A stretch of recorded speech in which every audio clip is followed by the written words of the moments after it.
Gloire à Dieu. Amen. Amen. Ah, je suis dans la... Qui est dans la joie comme moi? Amen. Amen.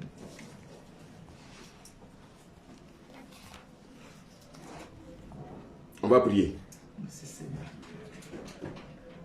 Père, nous te bénissons. Et nous te rendons toute la gloire. Seigneur, merci parce que ce matin, tu nous donnes la victoire sur nos ennemis. Merci parce que, Père, tu as humilié l'ennemi afin que, Père, tu restes notre seul maître. Seigneur, ce matin, nous voulons nous abandonner entre tes mains. Tu as dit qu'au commencement était la parole était avec Dieu, et la parole était Dieu. Seigneur, chacun ici a été créé par ta parole. C'est toi qui as dit, dès le commencement, que la lumière soit et la lumière fut. Ta parole est puissante. Seigneur, ce matin, enseigne-nous encore. Nos cœurs sont disposés. Nous avons besoin de toi, afin d'enlever en nous tout ce qui est ténèbres, afin que seule la lumière nous conduise. Par ton esprit. Gloire à toi, élévation, magnificence. Au nom de Jésus. Amen. Amen. Alléluia. Bien aimés, est-ce qu'on peut prendre nos Bibles? Prenons nos Bibles, prenons nos cahiers, s'il vous plaît. Et on va prendre 2 Corinthiens 5, verset 17.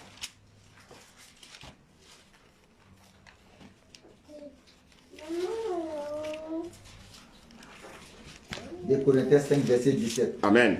Si quelqu'un est en Christ, il est une nouvelle créature. Les choses anciennes sont passées. Voici, toutes choses sont devenues nouvelles. Alléluia. Amen. Bien aimé, c'est ça qui va nous amener au ciel. Regardez, il y a un processus. Il dit ici, si quelqu'un est en Christ. Donc bien aimé, ça dit que on devient enfant de Dieu. On ne naît pas enfant de Dieu. Quand on est enfant du diable. Pourquoi? Parce que bien aimé, nous sommes des semences venant d'Adam. Le premier Adam étant devenu pécheur, automatiquement nous devenons aussi pécheurs. Mais Dieu, par sa grâce, nous a permis, bien aimés, d'être ses enfants. Mais par quel canal? Par le canal de son Fils, Jésus-Christ de Nazareth. Et comment est appelée cette naissance? Cette naissance est appelée la nouvelle naissance. Et nous sommes de nouvelles créatures. Nous sommes maintenant des hommes spirituels. Nous ne sommes plus, bien aimés, des hommes, en guillemets, animaux. Mais nous sommes maintenant, bien aimés, des hommes spirituels. Si nous sommes des hommes spirituels, bien aimés, nous ne devons plus maintenant marcher par la chair, mais nous devons maintenant marcher par l'esprit. Et quand tu vas commencer à marcher par l'esprit, cela ne veut pas dire, bien aimé, que tu es libre. Certes, tu es libre d'être chrétien, mais l'ennemi va toujours te combattre pour que tu reviennes en arrière. Tu reviennes dans ce que tu as vomi. Le chien revient dans ce qu'il a vomi. Et c'est ce que l'ennemi veut. Mais le Seigneur ne veut pas, bien aimé, que nous revenons en arrière. Bien aimé, que nous continuons notre chemin en tant que nouvelle créature, de continuer à marcher, bien aimé, par l'esprit. Pourquoi? Parce que, bien aimé, marcher par l'esprit nous conduit dans ce qu'on appelle la Nouvelle Jérusalem. Donc, Jésus étant passé à la croix, la Bible dit qu'il a été percé, bien aimé, de son côté. La Bible dit que le sang, l'eau et le sang sont sortis. Qu'est-ce que cela signifie? Pour créer l'église, il a fallu le Saint-Esprit, il a fallu aussi la parole. Et c'est la parole qui nous donne, bien aimé, cette nouvelle nature. Et nous devenons, bien aimés, des enfants de Dieu. Mais Dieu ne veut pas que, bien aimés, nous restons des enfants. Il dit ici, si quelqu'un est en Christ, il est une nouvelle créature. Les choses anciennes. Maintenant, je me pose la question. Qu'est-ce qui est ancien dans ma vie? Quel était mon ancien caractère? Quelles étaient mes anciennes pensées? Comment est-ce que je pensais avant de rencontrer Christ? Comment je me comportais avant de rencontrer Christ? Et c'est tout ça, bien-aimé, qui va déterminer, bien-aimé, ce challenge qui nous mène, bien-aimé, vers cette nouvelle destination. Parce que le monde souvent dit, pourtant il dit qu'il est chrétien. Mais pourquoi le monde, étant dans les ténèbres, voit, bien-aimé, ils ont même le temps même de nous juger. Parce que, bien-aimé, ils savent, étant dans les ténèbres, ils savent, bien-aimé, qu'il y a une nouvelle naissance. Mais, bien-aimé, ils sont voilés. Et nous devons comprendre ces choses pour dire que nous devons laisser les choses anciennes dans le passé. Car toutes choses sont devenues nouvelles. Vous savez, la Bible dit, toutes choses sont devenues nouvelles. C'est pour ça, bien-aimé, le Seigneur nous donne un nouveau cœur. Et c'est dans ce nouveau cœur, qu'est-ce qu'il fait? Il met son esprit. On ne met pas un nouveau vin dans des vieilles outres. Et notre Dieu, il est dans sa parole. Le Seigneur nous exhorte à de demeurer dans sa parole. Si nous voulons vraiment grandir. Parce que, bien aimé, souvent, on a l'impression que, bien aimé, on se contente du peu. On se contente de notre position. Oui, je suis en Christ. Oui, j'ai connu Jésus. Je vais à l'église. C'est bien. Mais le Seigneur veut que tu grandisses. Le Seigneur veut que tu grandisses. Regardez bien ce que nous dit le verset 18. Le verset 18. Et tout cela vient de Dieu, qui nous a réconciliés avec lui par Christ. Et qui nous a donné le ministère de la réconciliation. Il nous a donné le ministère de la réconciliation. Pourquoi il nous a donné le ministère de la réconciliation? Parce que, bien aimé, nous étions en conflit, bien aimé, avec Dieu. Il dit, et tout cela, ça veut dire quoi? Le fait de se convertir, bien aimé, le fait de donner sa vie à Jésus, il dit tout cela vient de Dieu, qui nous a réconciliés avec lui. Par quel canal? Par le canal de Christ. Dieu était fâché contre l'homme. Regardez bien Dieu. Jusqu'à ce que Christ vienne mourir et ressusciter. Oui, vous savez, souvent quand les gens parlent de la croix, les gens s'arrêtent uniquement à la mort de Christ. Refusez cela. Nous ne sommes pas des morts, nous sommes des vivants. Un chrétien est vivant. Amen. Et donc, l'acte de réconciliation, bien aimé, a certes commencé par une mort, mais elle s'est terminée par une résurrection. C'est en cela, bien aimé, que cette réconciliation est valable. Donc, vous voyez que la mort de Jésus, sans la réconciliation, ne sert à rien.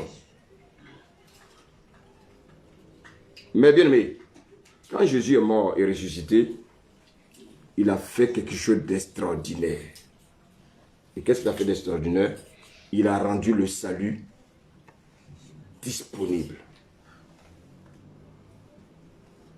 Alléluia. Alléluia. Amen. Il a rendu le salut disponible. Ça veut dire quoi? C'est pas payant. Mais je vous pose la question. Comment quelque chose qui n'est pas payant, les gens luttent encore pour ne pas le prendre? Imaginez-vous. On dit que au carrefour de votre quartier, on a déposé des iPhone 13. Le dernier, c'est 13, c'est ça? Si je me trompe, c'est le 13. C'est le 12. Ah, vous ne savez pas. Ah, vous êtes comme moi. On vous dit qu'on a déposé le dernier iPhone. Que chacun peut aller prendre gratuitement. Regardez, imaginez-vous comment les gens, qu'est-ce que les gens vont faire? Ils vont se blesser, courir, aller se blesser pour prendre un iPhone. Mais les gens sur la terre, on nous dit que le salut est gratuit. Mais les gens bien-aimés, les gens ils ne sont pas pressés. Les gens ne sont pas intéressés. Mais vous allez voir, quand on va leur vendre un autre évangile, qui va le conduire à un autre, un salut, entre guillemets, ils vont courir. Écoutez, on nous donne Jésus facilement. On refuse. Mais les gens courent derrière les religions. Il ne faut pas manger ça, il faut manger ça, il ne faut pas faire comme ça, il faut faire comme ça.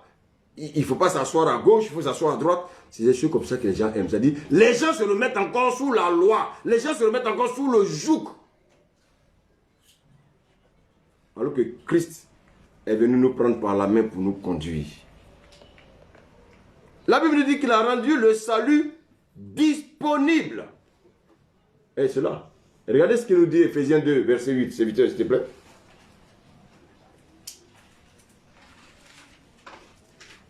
Ephésiens 2, verset 8. Ephésiens 2, verset 8. Oui, car, ça commence par car. Oui, on y va.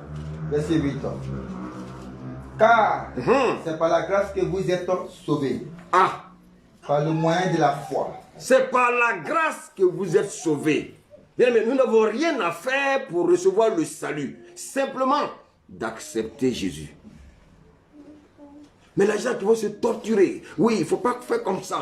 Oui, frère, ça va t'amener en enfer.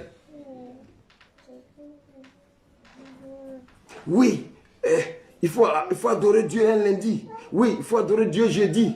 Oui, Dieu, il faut l'adorer seulement dimanche.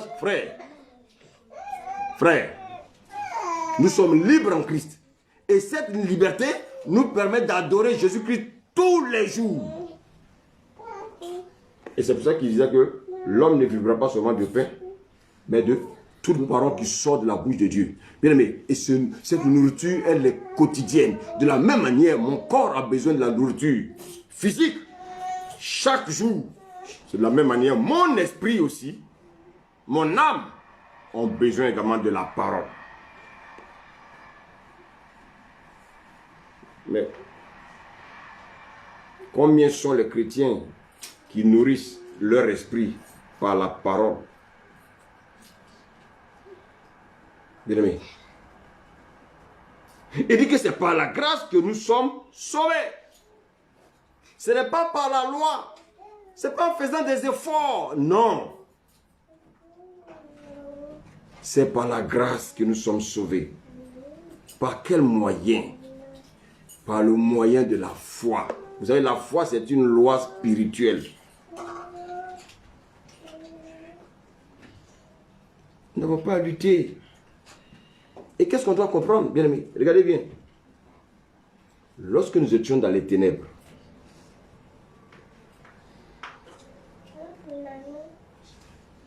la lumière est venue dans tous les pays du monde, dans tous les quartiers. Et dès cet instant, chacun doit aller faire son abonnement. Et cet abonnement, c'est un abonnement qui est gratuit. Le salut est gratuit. Dieu veut que chacun de nous s'abonne au salut. Mais combien sont conscients de ça? Que chacun se connecte au salut. Bien aimé, quand je m'abonne, bien aimé, à une structure téléphonique, pour que j'ai le réseau, il faut que je me connecte. Si je veux avoir le réseau avec le ciel, je dois me connecter à Jésus. Il n'y a pas un autre chemin. On ne peut pas se connecter à Dieu en passant par Bouddha. On ne peut pas se connecter à Dieu en passant par Marie. On ne peut pas se connecter à Dieu en passant, bien aimé, par Mahomet. On ne peut pas se connecter à Dieu en passant, bien aimé, par une religion.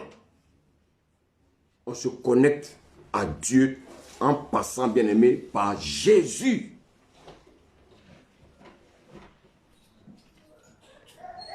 Bien-aimé, chacun doit se connecter au salut. Mais qui est le salut? En fait, le salut, c'est une personne. Le salut, c'est une personne. Ce n'est pas une idéologie. Le salut, c'est une personne. Alléluia. Amen. Alléluia. Amen. Et cette personne, elle est la lumière qui est venue dans ce monde. Elle est la lumière qui est venue dans ce monde. Et pourquoi elle est venue dans ce monde? Parce que ce monde était dans les ténèbres. Je ne sais pas ici s'il y a des gens qui rentrent dans leur maison dans le noir. Bon, à moins qu'ils veulent économiser l'électricité. À moins qu'il y a la lumière déjà dans les yeux. Mais je pense que le premier réflexe quand on rentre chez nous, c'est d'appuyer l'interrupteur. L'interrupteur, quand on devient chrétien, c'est Jésus. Si tu n'acceptes pas Jésus, tu ne peux pas avoir la lumière. Et bien, mais la Bible nous dit que cette lumière qui est venue dans ce monde s'appelle Jésus. Et pour que chacun se connecte à lui, bien aimé, il faut que chacun fasse son abonnement. Es-tu abonné à Jésus? Il y a quelqu'un ici qui est abonné à Jésus? Amen. Amen. Donc, bien aimé, si tu es abonné à Jésus, ne reste pas assis sur ta chaise. Bien aimé, si tu es abonné à Jésus, il faut que tu l'annonces autour de toi.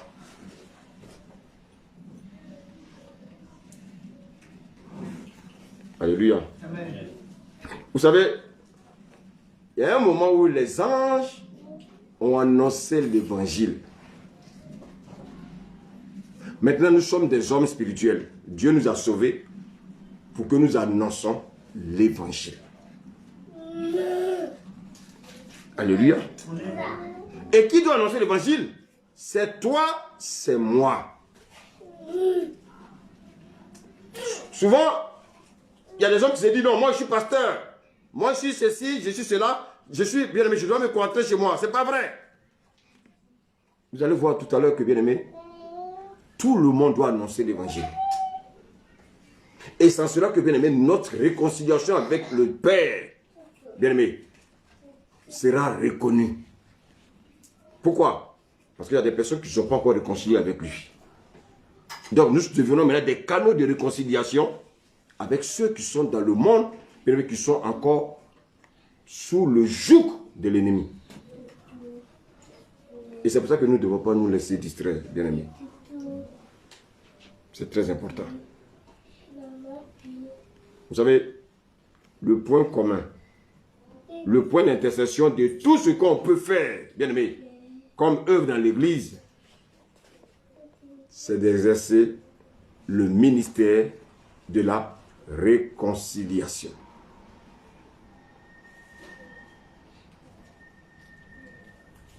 Nous devons annoncer le ministère de la réconciliation. Regardez bien, quelle est la réalité, si vous voulez, quelle est la finalité d'une réconciliation? La réconciliation, bien aimé, a une finalité. Et c'est quoi la finalité? C'est pour que deux personnes, c'est pour que deux camps fassent la paix.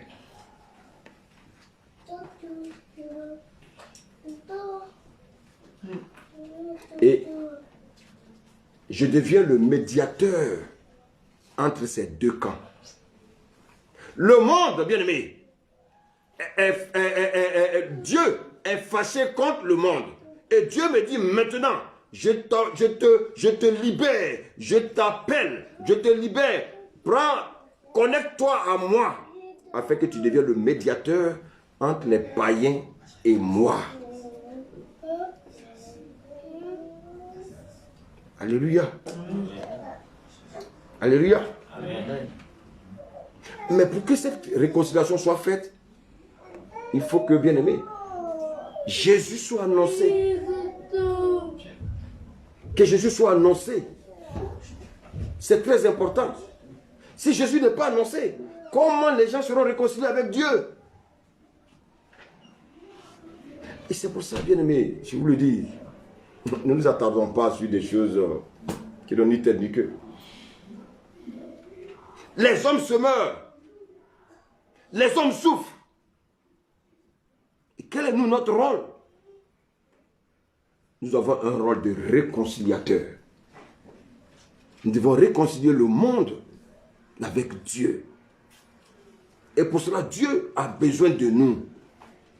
Et pour cela, nous devons, bien aimés, annoncer l'évangile. Alléluia.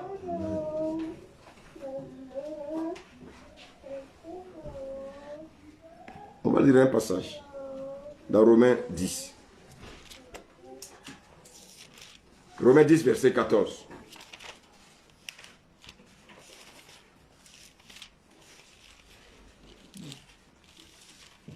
Romains 10, verset 14. Amen. Je lis la parole. Alléluia. Amen. Écoutez bien le message. Amen. Romains 10, 14.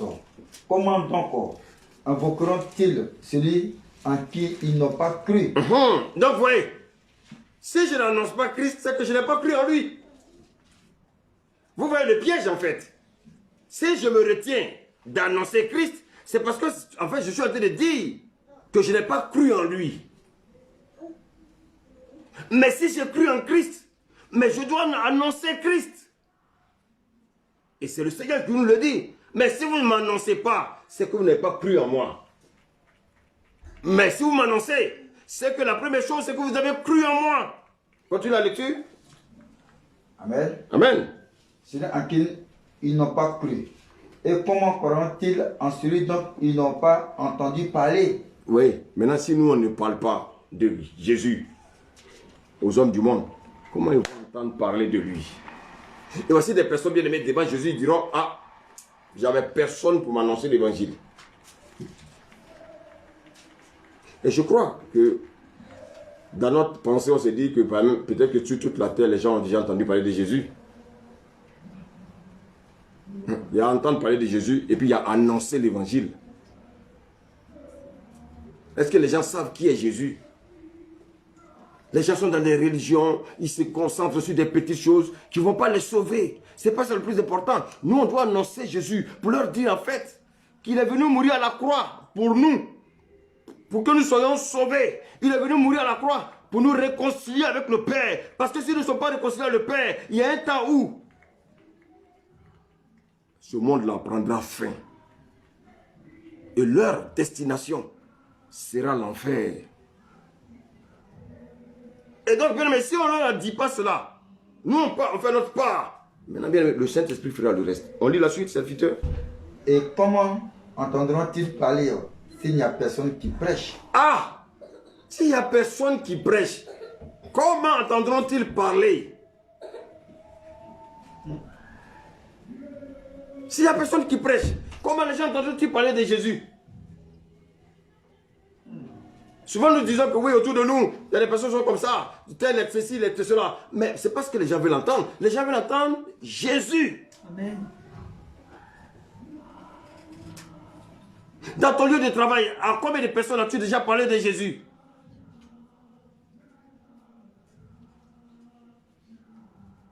Qui peut dire, monsieur le directeur, je prends un rendez-vous, je veux vous voir. Bon, passez dans mon bureau. Vous rentrez, vous dites, Seigneur, vous dites, monsieur le directeur, je suis venu vous parler de Jésus. Qui peut faire ça? En France ici, qui peut le faire? Bien aimé, mais il faut être audacieux. Ah, peut-être que c'est un franc-maçon, je vais perdre ma place. C'est pas grave, Dieu te trouvera une autre place. Parce que tu n'es pas allé le tuer, tu es allé lui apporter, bien aimé, la bonne nouvelle. Mais comme il est aveuglé, qu'est-ce que tu veux qu'il fasse? Mais ne t'en fais pas. Tu peux peut-être perdre ta place au travail. Mais cet homme-là, un jour, à cause du message qu'il a reçu, il sera sauvé. Amen. Et tu aurais gagné une âme pour le Seigneur. Et le Seigneur va simplement te trouver quelque chose de peut-être un travail meilleur ailleurs. Comment entendront-ils parler s'il n'y a personne qui prêche?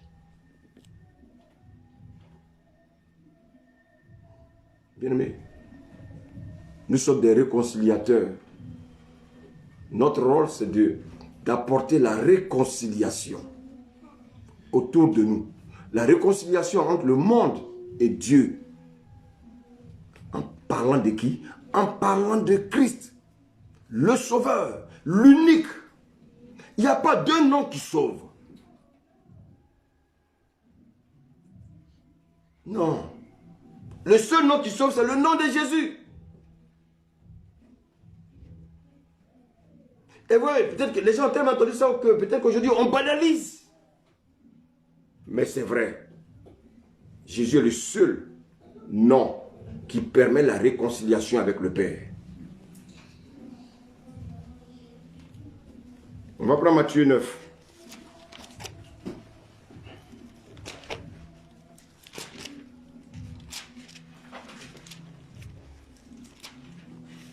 Matthieu 9, regardons ce que nous dit le verset 37.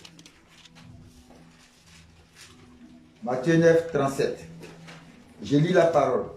Alors il dit à ses disciples, la moisson est grande, mais il y a peu d'ouvriers. Alléluia. Amen.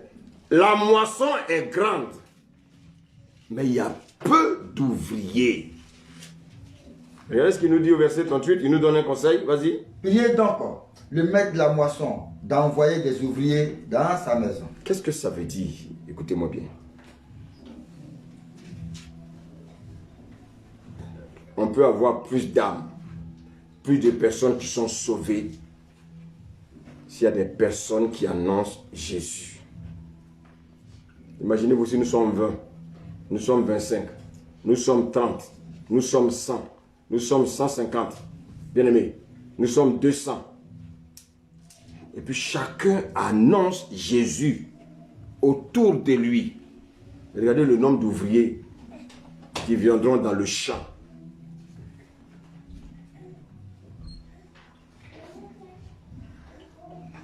Est-ce que vous avez déjà vu un ouvrier à qui on a demandé un diplôme? Est-ce qu'on a déjà demandé un diplôme à un ouvrier? Donc, toute personne qui a accepté Jésus-Christ devient un ouvrier. Si j'accepte Christ aujourd'hui, je deviens un ouvrier dans le champ de Christ.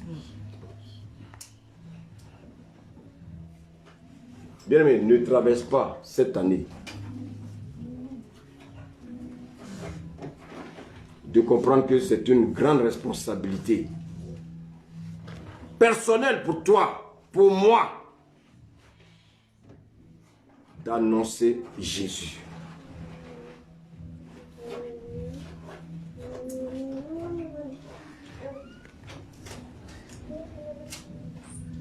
Alléluia. C'est une grande responsabilité pour nous d'annoncer Jésus.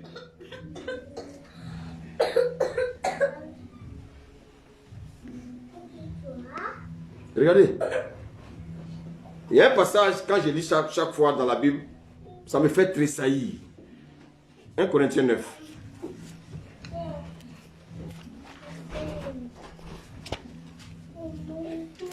« 1 Corinthiens 9. Regardez ce que nous dit le verset 16. «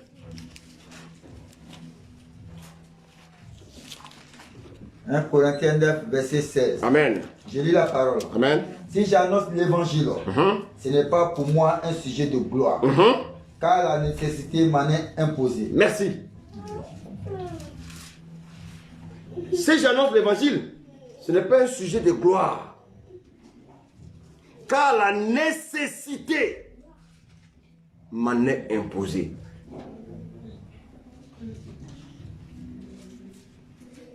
Vous voyez qu'en fait, ça devient un ordre. Ça devient un ordre. La nécessité m'en est imposée. Bien, mais ne regardez pas, oui, ceux qui viennent et puis... non, ce n'est pas ça le plus important. Le plus important, nous devons faire notre part. Nous devons annoncer, bien aimé, l'évangile. Pourquoi? Parce que, bien aimé, c'est une imposition.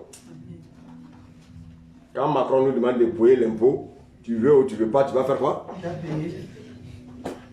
Ça veut dire que annoncer l'évangile, c'est un impôt.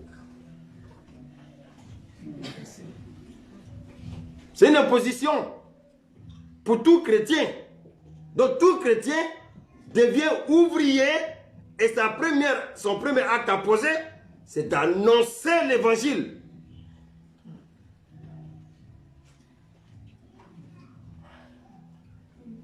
Alléluia. Amen. Bien aimé. Le Seigneur d'annoncer l'évangile. Vous savez, je ne parle pas de l'évangile éclaté là.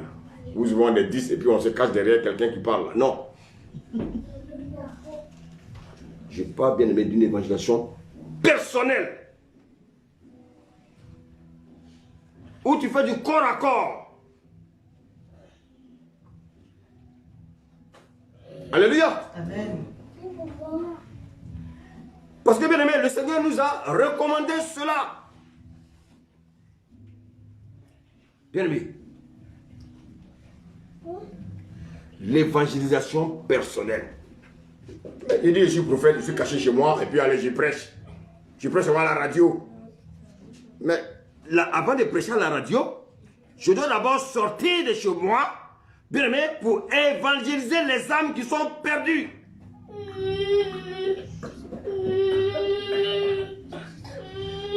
Alléluia. Amen.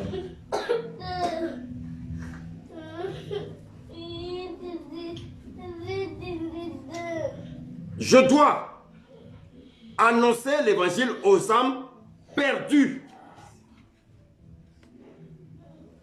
Bien aimé, il faut que nous devenions des gagneurs d'âmes.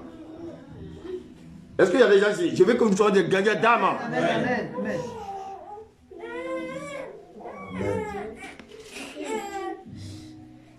Et quand je vois des gagneurs d'âmes, je suis des gagneurs d'âmes actifs. Je n'ai pas besoin d'attendre mon mari, je n'ai pas besoin d'attendre ma femme, je n'ai pas besoin d'attendre un frère. Si le frère est en train de dormir, moi je dis non. Bien aimé, le Seigneur nous a recommandé, il dit c'est une imposition. Malheur à moi. Lis la suite là, s'il te plaît. Regardez ce que le Seigneur dit. Oui. Si j'annonce l'évangile, ce n'est pas pour moi un sujet de gloire, car la nécessité m'en est imposée. Et malheur à moi, si je n'annonce pas l'évangile. Ça veut dire quoi? C'est pas moi qui écris, il dit quoi? C'est explicable. Ah!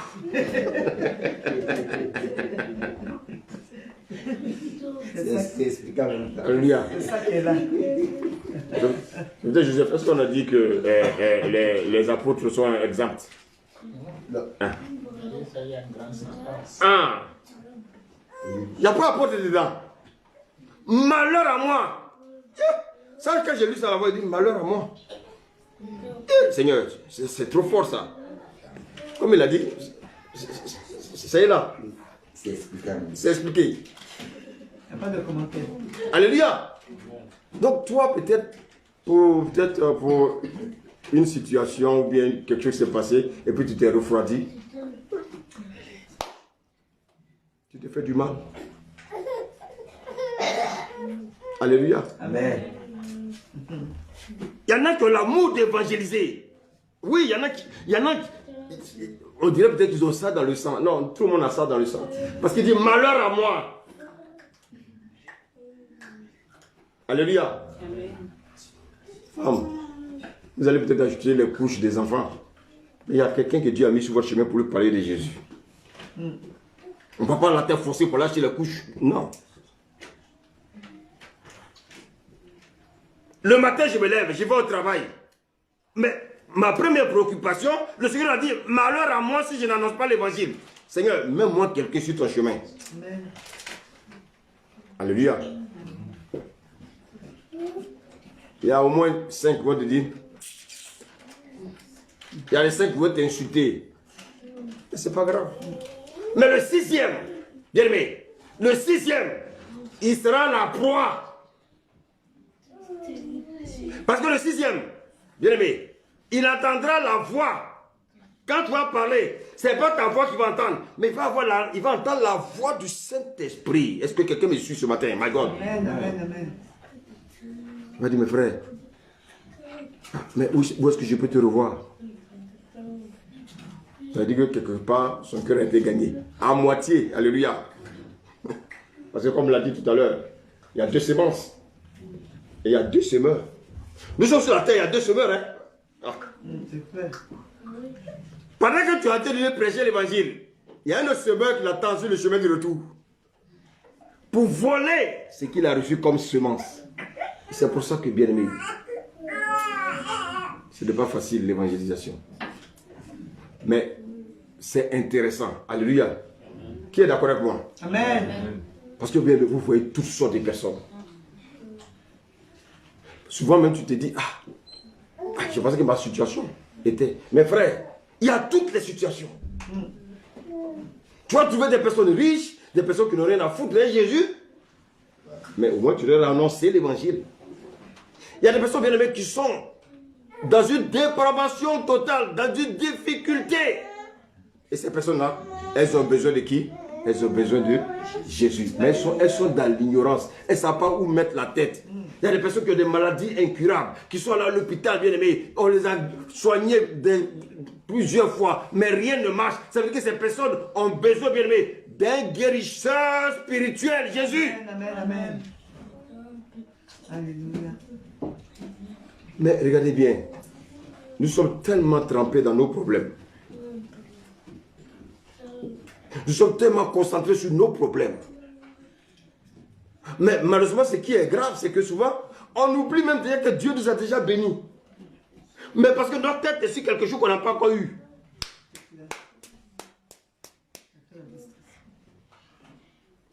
Alléluia. Amen.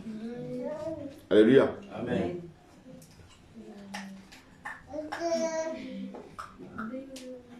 Remarque, quand tu te lèves le matin, tu dis, Seigneur, quand j'aurai mes papiers.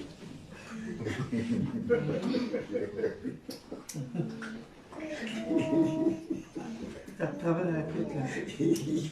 C'est-à-dire qu'il est là dans sa tête, il dit, il sort, mais dans sa tête là, Seigneur, mais c'est quand? Alléluia.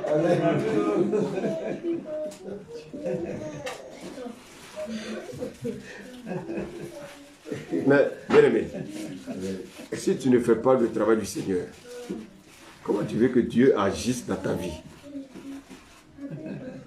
Non, c'est la pensée. Non, Dieu parle, il sait. C'est-à-dire, on fait semblant de ne pas penser à ça, mais ça y est là. Alléluia. Frère, tu sais, beaucoup sont passés ici, là. Ils ont eu papier, on sait. Oui, ils sont où? Beaucoup sont passés. Ils sont devant. Depuis où? Depuis tout. Il y en a combien? Je ne peux même pas compter. Mais aujourd'hui, ils ne connaissent même plus le chemin de l'église. Mais je vous pose la question. Est-ce que Dieu ne savait pas qu'ils allaient quitter l'église? Pourquoi Dieu leur a donné? Parce qu'en fait, le problème c'est eux. Ils n'ont pas compris qu'en fait, je vous ai donné les papiers pour que vous demeurez en moi. Mais vous croyez que vous allez prendre les papiers pour avoir du travail, aller construire au pays. Et ça, c'est le projet de tout le monde. Chacun va aller construire au pays. Construire au pays, c'est bien. Tu vois, tu es ici, quelqu'un va manger ton argent gratuit là-bas. Et chaque mois, il va te dire les gens ne payent pas le loyer. Tu peux faire quoi? Tu vas prendre l'avion pour aller le trouver là-bas? Tu peux pas. Et beaucoup sont bien, mais je vois les gens souffrir. Oui, mais j'ai des biens, mais France, ça ne marche pas. Oui, mais tu es où? Tu es en France, ça y est où? Ça y est à Yaoundé. Non, ça y est au Tchad. Ça y est à Abidjan. Ah, mais tu n'as pas mis quelqu'un là-bas. Mais j'ai mis mon frère. Ton frère, tu ne peux pas le mettre en prison. Tu vas avoir des problèmes avec la famille. Alléluia. Alléluia. Amen. Concentre-toi sur l'œuvre de Dieu. Et puis Dieu lui-même va te donner des révélations. Dieu n'a pas dit, écoutez-moi bien. Dieu n'a pas dit qu'on ne peut pas être riche. Un chrétien peut être riche. Dis à ton voisin, tu peux être riche. Dis-lui. Tu peux être riche. Dis-lui, dis-lui.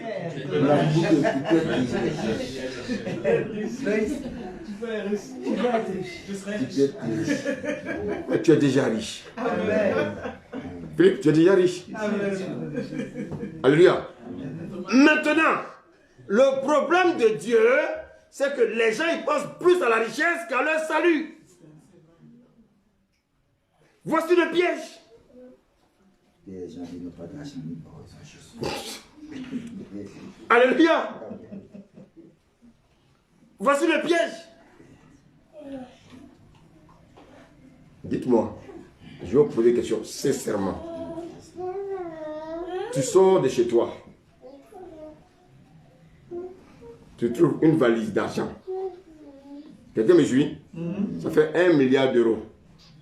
Tu voulais mettre 1 million d'euros. Et la personne qui a perdu ça, elle a sa pièce d'identité, son téléphone et son numéro de téléphone. Qu'est-ce que tu fais? Non, je veux des gens sincères. Tu l'appelles? On l'appelle. La galère est sur toi. Les habits sont déchirés. Quand tu regardes tes chaussures disent à nous là. Tu l'appelles. Elle va me donner un peu les dents. 1 million d'euros. Et Alléluia. une autre éventualité, c'est qu'il peut même dire que c'était plus, vous avez caché. Ah. Donc, peut-être c'est mieux d'aller au commissariat déposer. Je pose au commissariat. Alléluia. Moi, peut-être, moi, je vais être sincère. Non, je vous dis sincèrement ce que je pense. Moi, je ne vais pas aller déposer au commissariat. Je vais garder d'abord chez moi. Et puis, qu'est-ce que je vais faire? Je vais appeler la personne. Alléluia. Et la personne et moi, nous nous rendons au commissariat. Ah, d'accord. Alléluia. Et il va nous dire combien il avait dans le sac. Ah, ben, pour ne pas te piéger.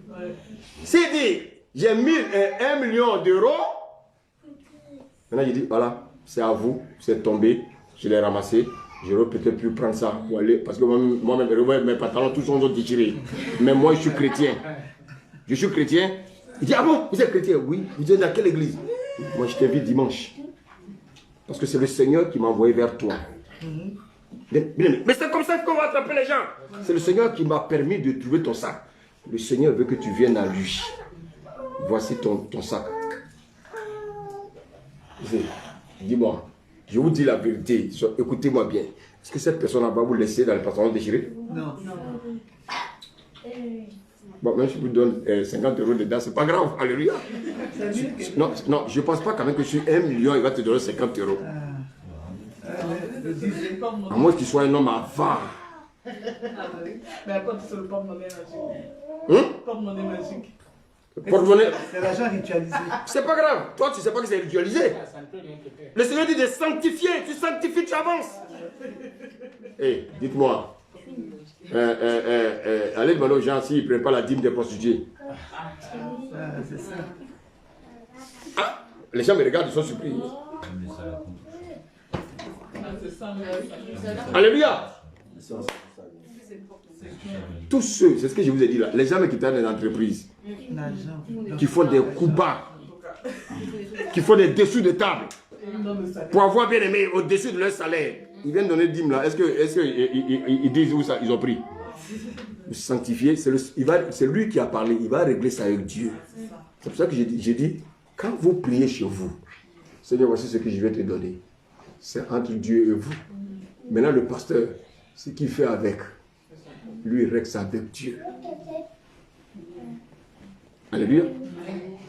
Donc, vous voyez que bien aimé, toutes les occasions sont bonnes pour annoncer l'évangile. Moi, je peux lui donner le sac comme ça et puis partir. Et mon Jésus. Et mon Jésus. Je dois placer mon Jésus. C'est un produit. Amen. Moi, en France, je ne vois pas les gens se promener sur les parfums, sur les trucs sur les têtes, là, comme en Afrique.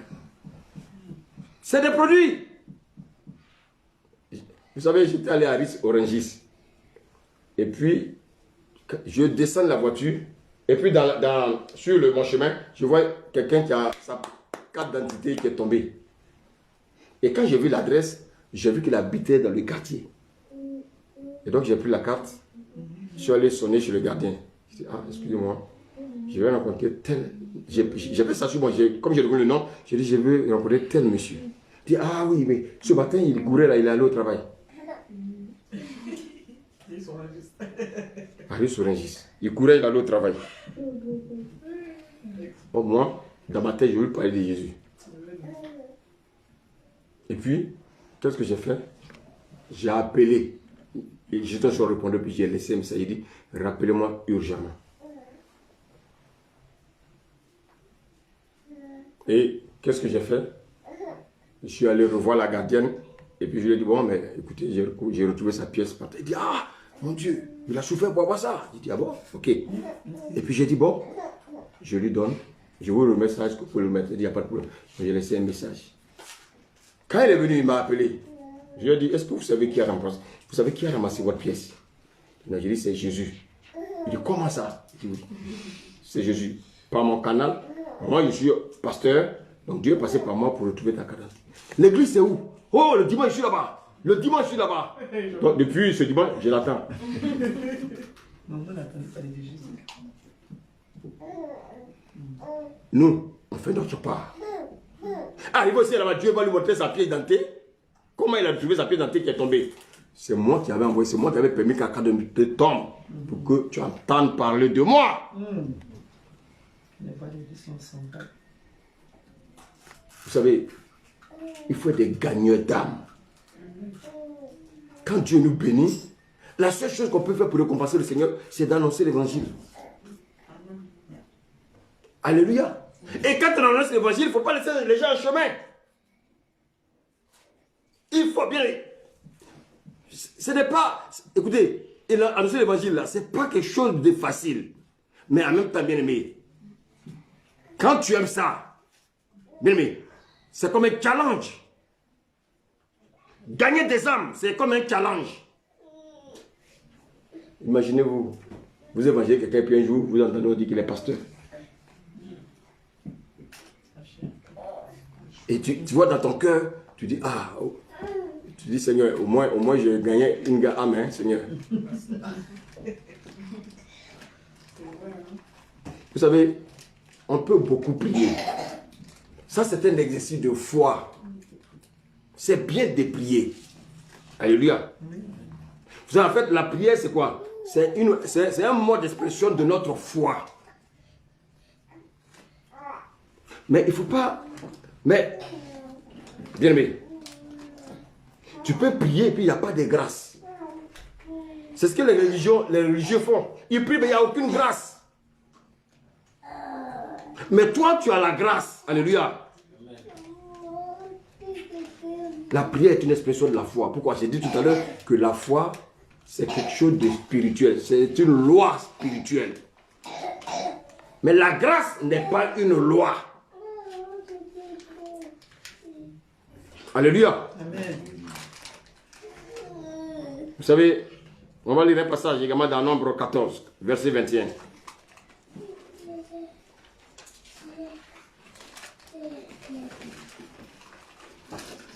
Nombre 14, verset 21.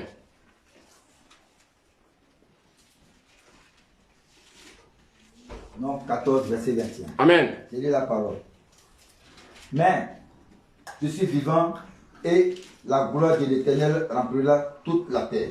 Alléluia. Amen. Donc vous voyez que la terre tout entière doit être remplie de la connaissance du Seigneur. Mais qui doit apporter cette connaissance? C'est nous. Si nous n'annonçons pas l'évangile, comment la terre connaîtra, bien aimé, l'évangile?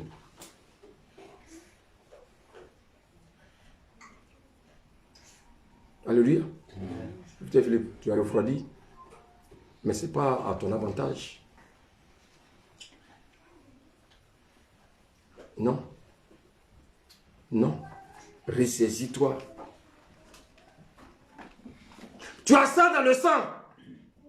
Donc, quand tu fais ça, c'est comme si en fait, c'était hypocrite. Oh, c'est pas hypocrite. Tu l'as dans ton sang.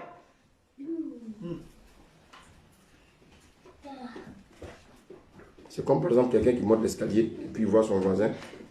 Il le salue tous les jours, puis un jour il dit, j'ai décidé de ne plus le saluer. Alors que toi, en toi, ce n'est pas ta nature. Mais tu te dis, comme moi, le voisin ne me salue pas, donc moi aussi je ne fais pas la même chose. Non, toi, ta nature, c'est de saluer. Salue. Ta nature, c'est d'évangéliser. Donc ne dis pas que oui, parce que non, ne regarde pas un homme, regarde à Dieu. Un homme ne peut pas te récompenser. Un homme, il va toujours te tromper. Moi le premier. Mais Dieu, il ne peut pas te tromper. Alléluia. Alléluia. Moi, je peux être désagréable.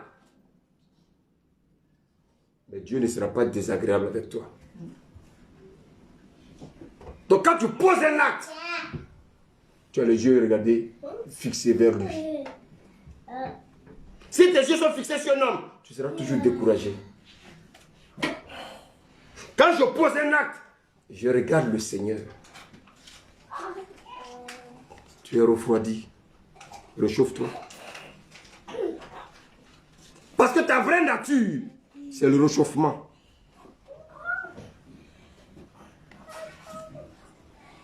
C'est un message d'amour. Parce que quand demain le Seigneur va te demander compte, tu diras quoi? Je me suis refroidi parce que le Seigneur va dire, tu n'as rien compris. C'est moi que tu valorises. Tu travailles pour moi.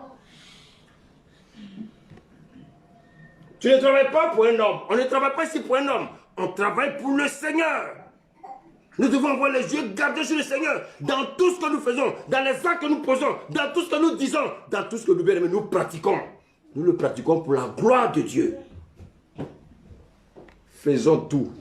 Écoutez-moi bien, pour la gloire de Dieu. Amen.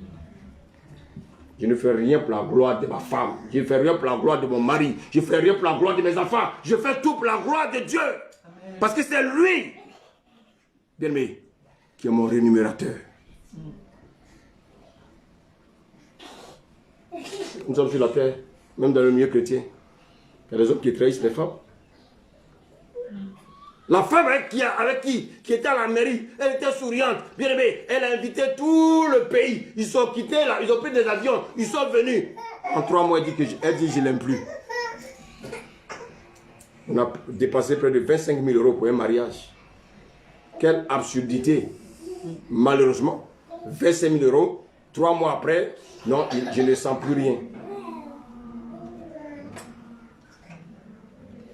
Donc tout ce que nous faisons, faisons-le pour la gloire de Dieu. Même le même Dieu là, il nous dit quoi? Il nous dit même nos ennemis. À plus forte raison, nous ne sommes pas des ennemis. Bien au contraire, nous sommes des frères. Dites-moi là.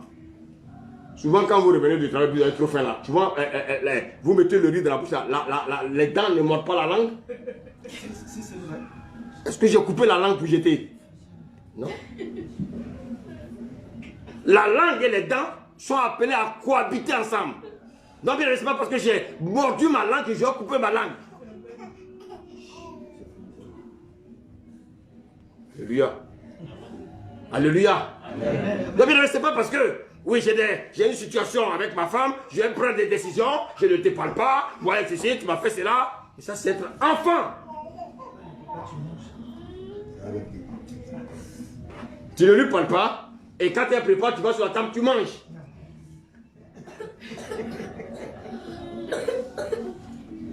Alléluia. Mais quand ça ne va pas, je rentre dans la chambre, je vais prendre mes affaires. Oui, je vais partir. Et puis, souvent, qu'est-ce qu'il fait? Quand il prend ses affaires, il veut qu'on l'attrape. On ne l'attrape pas. Il est là, il tourne sur lui. Il ne finit pas de prendre ses affaires.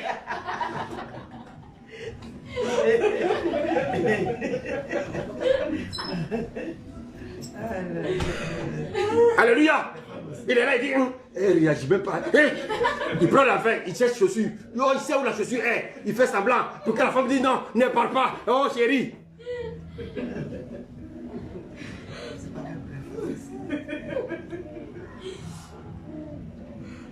Si nous avons l'amour de Dieu, ça veut dire qu'on peut avoir l'amour du prochain. Parce que Dieu ne le voit pas. Alléluia. Alléluia. Amen. Soyez concentrés s'il vous plaît.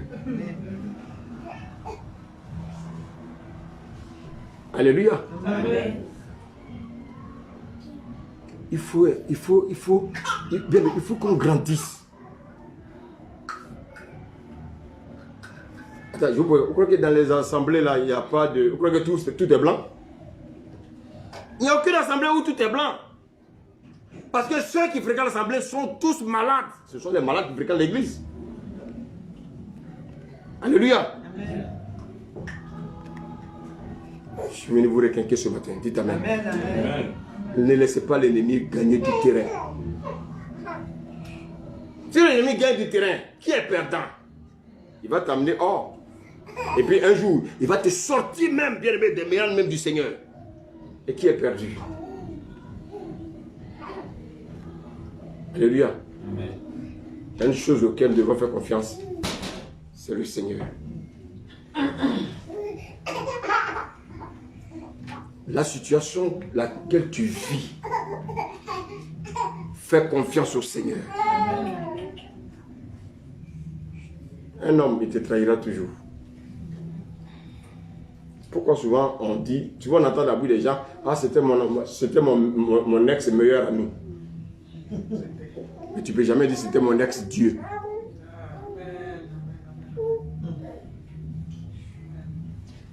Tu peux même dire mon ex-mari. Ah, c'était mon ex-épouse. Ah non, tu parles de qui? Oh, c'était mon ex. Souvent, il n'appelle même pas femme, hein. Il dit, oh, c'était mon ex. Parce qu'il se rappelle de tout ce qu'on lui a montré. Alléluia! Tout ce qu'on lui a fait souffrir là, il regarde et il dit, oh, c'était mon ex. Il s'arrête là. On ne peut jamais dire c'était mon ex-Dieu. Dieu est éternel, il est l'unique. Il est celui qui nous apporte la joie. Et c'est pour ça, bien aimé, que nous devons travailler pour lui, sans regarder un homme.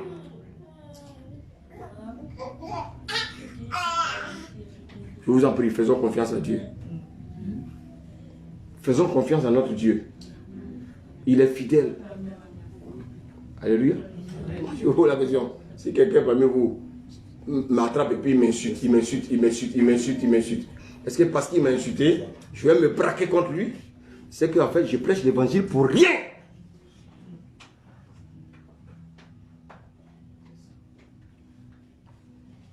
Alléluia. Amen. Moi, on ne peut pas m'insulter. Si tu m'insultes, je te laisse entre les mains du Seigneur. C'est tout. Mais je ne vais pas me braquer. Non, frère. Il faut que les mentalités changent. Le Seigneur a besoin de nous. Il dit qu'il faut que la terre soit remplie de sa connaissance. Mais qui va apporter, bien aimé, l'évangile aux gens de la terre? Alléluia.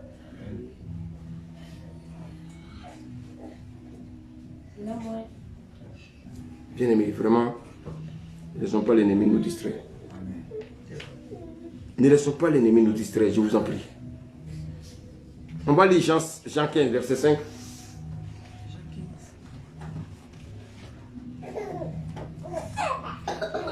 C'est un passage que je sais que tout le monde connaît. Verset 5.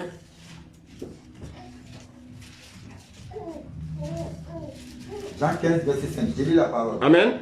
Je suis le cep, vous êtes les sarments.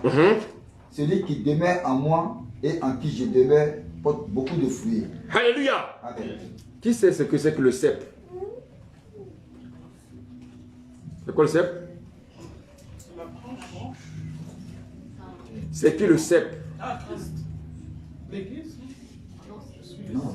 Non, le cep même c'est quoi? Le cep. Ah, c'est le truc de la Oui, donc comment? C'est quoi? C'est un quoi? Un grand tronc. Donc oui, mais avant d'être tronc, c'est quoi? Un arbre. C'est un arbre. Ok. Donc Jésus dit qu'il est le cep. Et il dit que nous sommes les sarments. Les sarments, c'est quoi? Les branches. Je vous pose la question. Est-ce que c'est les sarments qui portent le cep? Ou bien c'est le cep qui porte le sarment? C'est le cep qui porte le sarment. Ok.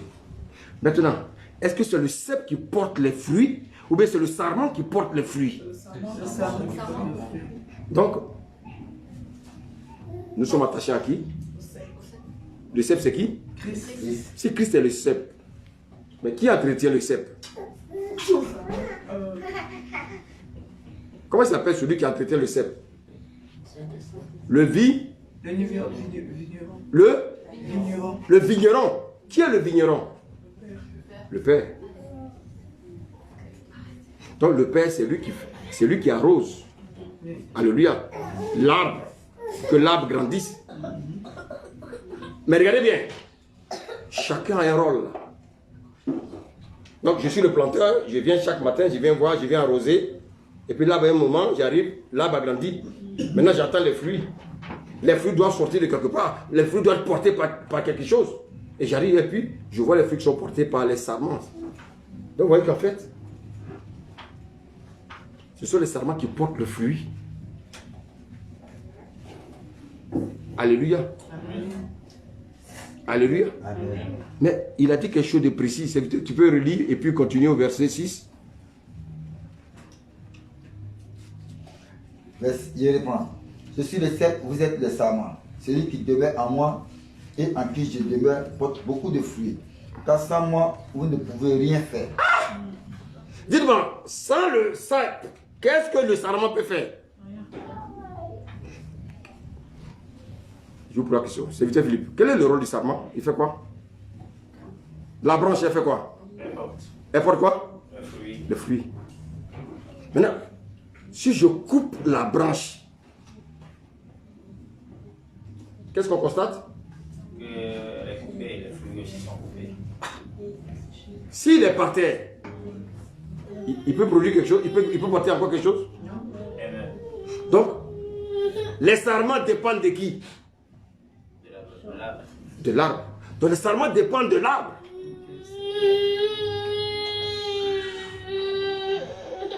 Donc sans l'arbre, même si je porte les fruits, sans l'arbre, je ne peux pas porter de fruits. Mais pour que je puisse porter des fruits, je dois être attaché à qui? À l'arbre.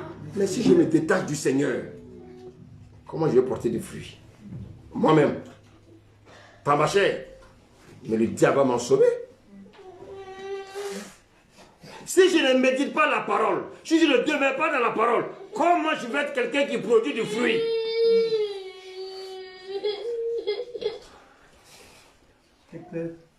Alléluia. Si je ne produis bien aimé, si je ne me laisse pas porter par le cep, comment je peux porter du fruit? Ça veut dire quoi? Si je ne suis pas attaché à la parole, si je ne médite pas la parole, si je n'écoute pas la parole, comment je peux grandir et porter du fruit?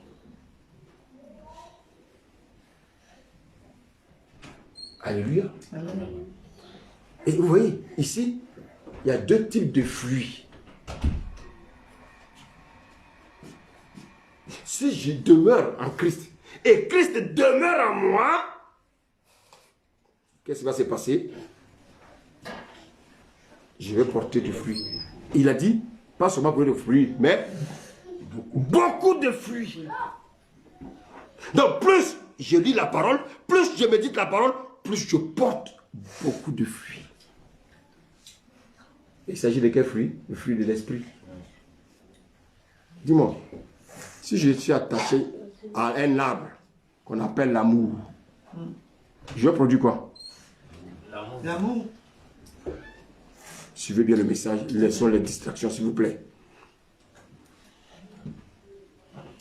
Si je m'attache à l'arbre qui s'appelle l'amour, comment je peux porter la haine?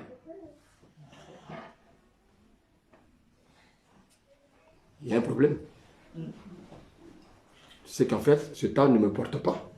Parce que ça veut dire que l'arbre qui me porte, c'est quoi?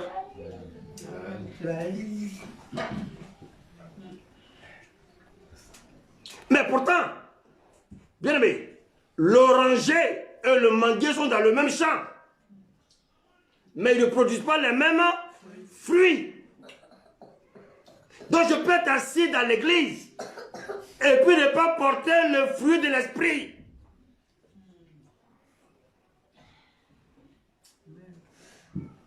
Ce n'est pas ma présence physique qui compte. c'est l'homme intérieur, l'homme nouveau qui est en moi, qui doit grandir. Mais si je ne lis pas la parole, si je ne médite pas la parole, comment l'homme nouveau va grandir? Et comme il ne grandit pas, qu'est-ce qui se passe dans ma vie? C'est ma chair qui me conduit. Alléluia. Et si ma chair me conduit, qu'est-ce que je peux produire de bon? La médisance, les querelles. Pourtant, j'ai dit que je suis dans la maison de Dieu. J'ai dit que je suis attaché au cep. Le Seigneur me dit que je dois porter de bons fruits. Mais malheureusement, quand on regarde ma vie, il n'y a pas de bons fruits. Alléluia. Alléluia. Est-ce que quand tu regardes ta vie, tu portes les fruits de Dieu? Parce que c'est ça qui va te sauver.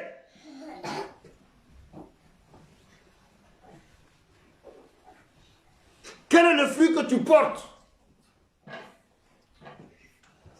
Je ne peux pas voir un manguier et puis dire au manguier de produire des avocats. Ce n'est pas possible.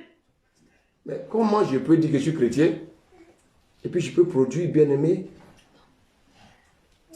la méchanceté à moi? Et c'est pour ça que le Seigneur disait aux pharisiens, hypocrites. Vous dites que vous connaissez toute la parole là. Vous connaissez la Torah. Vous connaissez tout le Pentateuque. Mais vos cœurs sont remplis de haine, de méchanceté, d'hypocrisie.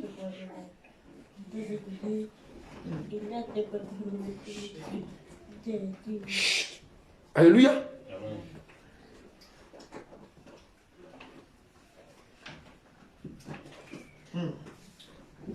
C'est le cep qui me porte. C'est pas moi qui porte le cep. Il y en a qui veulent porter Christ. Tu peux pas. Quels sont ceux qui veulent porter Christ? C'est ceux-là qui veulent dire à Christ, moi je viens chez toi, mais je fais ce que je veux. C'est pas possible. Dites-moi, qui parmi nous ici va aller chez son frère et puis rentrer directement dans sa chambre, comme s'il était chez lui? Ça existe? Même si toi et moi on est amis. Je peux rentrer dans ta chambre lorsque tu me donnes ton accord. Parce que la chambre c'est quand même sacré là. C'est là-bas qu'il y a le secret du couple. Alléluia. Alléluia. Alléluia.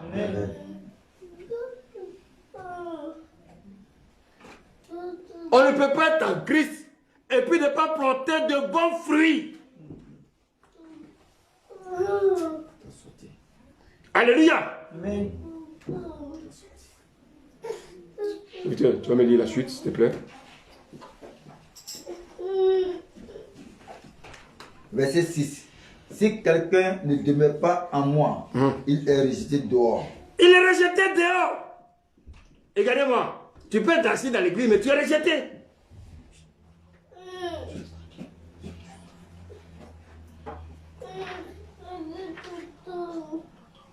Alléluia. Amen.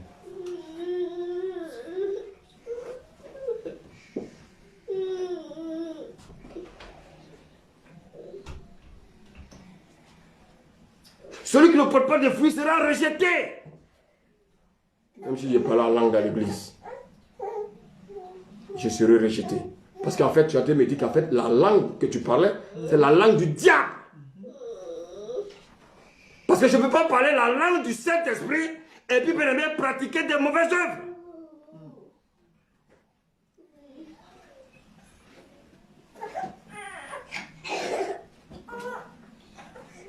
Et c'est pour ça, bien-aimé, ce message, il est d'abord pour moi. Peut-être qu'il n'est pas pour vous, mais il est pour moi. Parce que, bien-aimé, je n'ai pas envie de périr. Et puis au dernier jour, le Seigneur m'a dit, je ne t'ai pas connu. Quoi? Mais Seigneur, c'est moi qui prêchais. Il dit, oui, mais tu prêchais. Mais est-ce que tu vivais ce que tu prêches? C'est ça qui trompe les hommes de Dieu. Hein.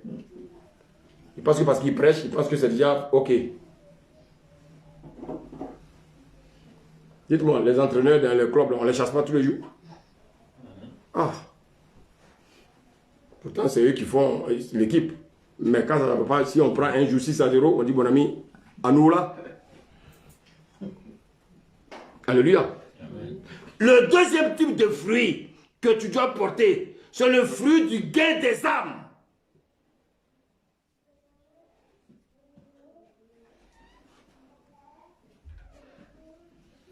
Il faut gagner des âmes. C'est le deuxième type de fruit que Dieu nous demande. Le premier type de fruit, c'est de manifester le fruit de l'esprit. Maintenant que je manifeste le fruit de l'esprit, bien aimé, je suis maintenant canalisé à être un gagneur d'âme. Alléluia. Quand tu vas arriver au ciel, le Seigneur va te dire, combien d'âmes tu as gagné? Quelle réponse tu vas lui donner? Seigneur, c'est-à-dire que... Ah, frère, écoutez-moi. Je m'a beaucoup parlé hier là, par rapport à ça. On est tous dans un confort. Sortons du confort. Vous ne voyez pas ce qui se passe dans le monde là? Je vais vous dire une chose. L'Antéchrist est déjà là. J'ai vu une image.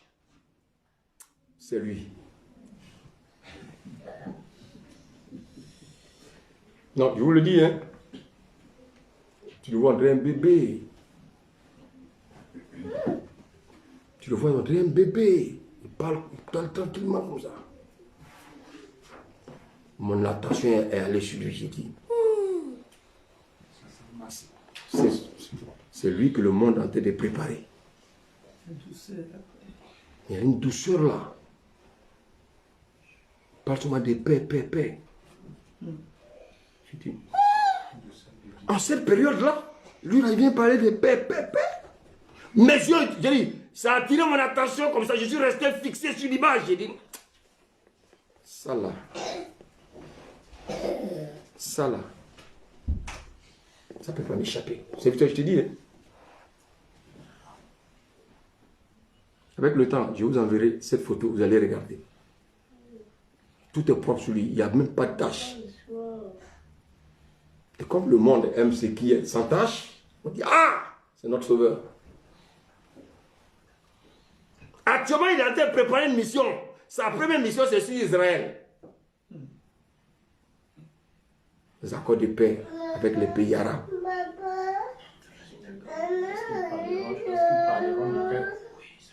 C'est qu'il y a une ruine soudaine. Et écoutez-moi bien, il a un langage. Il peut draguer toutes les femmes. Pourquoi? Parce qu'il est équipé pour ça. Maintenant, nous les chrétiens, au lieu de nous concentrer sur l'essentiel, lui m'a dit ceci, lui m'a fait comme ça. Pourquoi tu me regardes comme ça? Oui, tu m'as regardé avec un œil jaune. Oui, tu m'as regardé un œil vert. Mais comment tu vas faire pour savoir que je te regarde? Mais si on se regarde, c'est qu'on soit des regardeurs.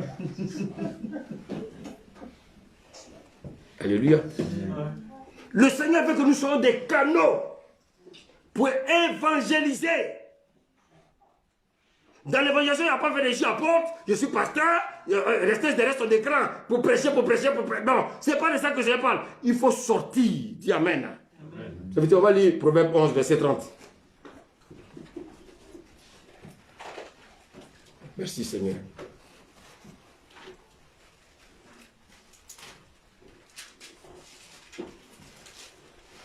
Regardez bien ce que nous dit. Proverbe 11, verset 30. Amen. Je lis la parole. Le fruit du juste est un arbre de vie. Le fruit du juste est un arbre de vie. Écoutez bien, continue. Et le sage s'empare des âmes. Waouh! Ce qui est injuste, c'est celui qui est justifié. Alléluia. Amen. Écoutez-moi bien. Le fruit du juste, c'est un arbre de vie. Mais qui est appelé juste? C'est celui qui a donné sa vie à Jésus. Celui qui donne sa vie à Jésus est appelé juste. Alléluia. Mais ça ne veut pas dire qu'il ne pêche plus. Hein. Ça dit quoi? Il ne doit plus pratiquer le péché. Les gens se disent, mais qu'est-ce qu'il dit là? Parce que le péché, ce n'est pas seulement dans les actes. Le péché, ça commence d'abord par où? Par la pensée. Si je médite de faire du mal à quelqu'un dans ma tête, si je ne prends point garde, le couteau va suivre. Allez dans les prisons, demandez aux gens qui ont tué, qu'est-ce qui s'est passé? Je ne sais pas ce qui m'est arrivé. Et le couteau est parti. Tout commence par la pensée. Avant d'insulter mon mari, tout commence par la pensée. Avant d'insulter ma femme, tout commence par la pensée.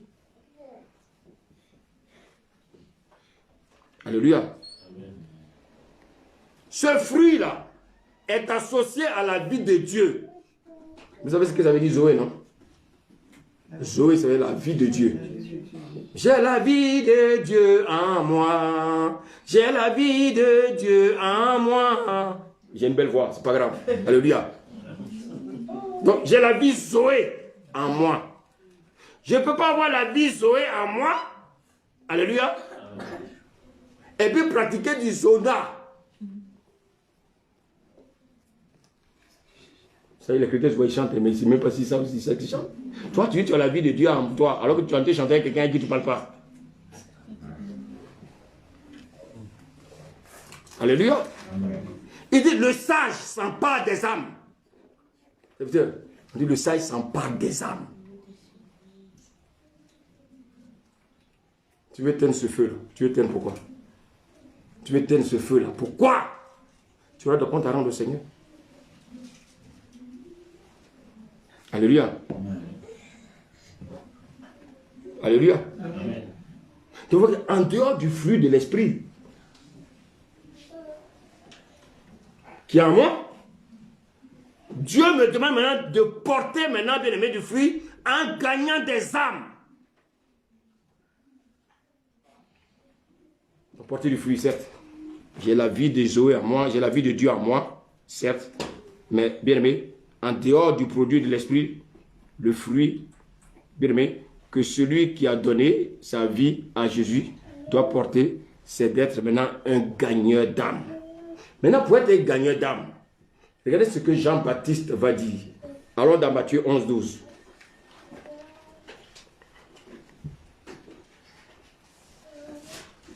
Matthieu 11, 12. Amen. J'ai lu la parole. Matthieu 11, verset 12. Depuis le temps de Jean-Baptiste jusqu'à présent, le royaume des cieux est forcé. Et ce sont les violents qui s'en emparent. Est-ce qu'il y a un violent, c'est-à-dire je dois aller battre ma femme? On dit d'être un violent. Bien-aimé. Être un violent, c'est quelqu'un qui est déterminé. Rien ne peut l'arrêter. Bien-aimé. Mais écoutez, on est trop mou.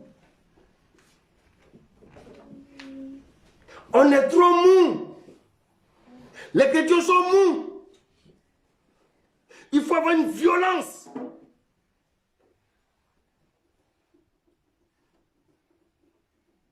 On ne doit pas être amorphe. On est trop amorphe, nous les chrétiens. Nous sommes amorphes. Oh, Jean-Baptiste dit que nous, celui qui veut s'emparer du royaume, il doit être violent. Pas violent dans le péché. Violent, hein, t'es un gagneur d'âme. Parce que Jean-Baptiste était un gagneur d'âme. Et c'est pour ça qu'il dit qu'il faut être un violent. Jean-Baptiste, il était violent quand il prêchait l'évangile aux pharisiens.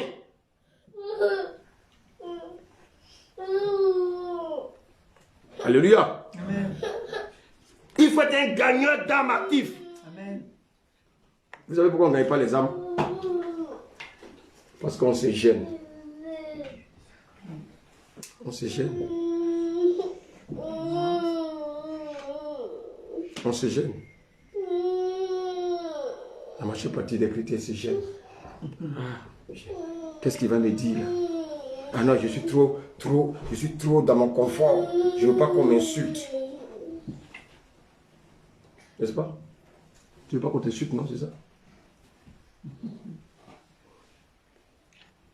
Alléluia. On est des fiards. Là où on doit être bien violent, on n'est pas violent. Mais quand c'est être violent avec notre conjoint, bien notre conjointe à la maison, là, on ne peut pas nous arrêter. Dieu dit, au lieu d'être violent dans ton mariage, sois violent dehors. On est mou.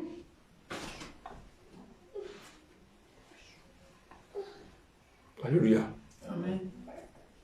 Le Seigneur veut que nous soyons violents. En parlant de Jésus autour de nous. En parlant de Jésus à tous ceux que nous fréquentons. Regardez bien souvent. Quand vous allez dans vos lieux de travail, là, regardez souvent les païens, là, comment ils sont à l'aise. Quand ils viennent raconter ce qui s'est passé samedi, ils racontent leur vie. Ils vont raconter des perversités. Et puis ils rigolent.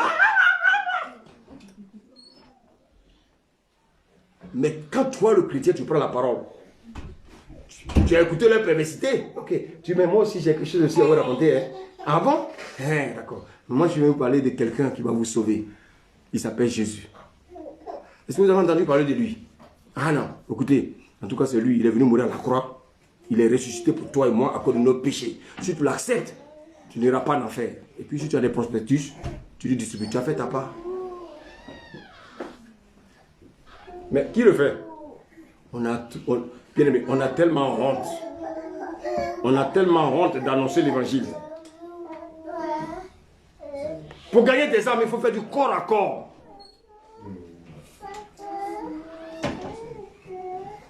Alléluia. Mais regardez qu'est-ce que nous faisons. Nous passons le temps devant la télé.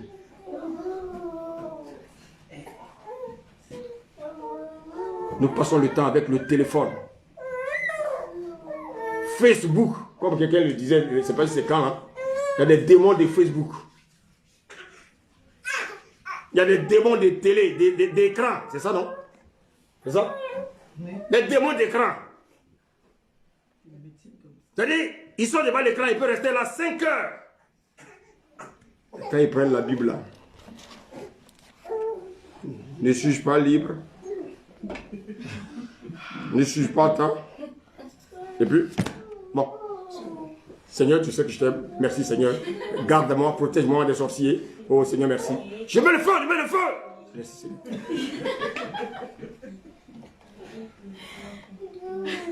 Dis-moi, entre nous, tu es conscient que tu as mis le feu?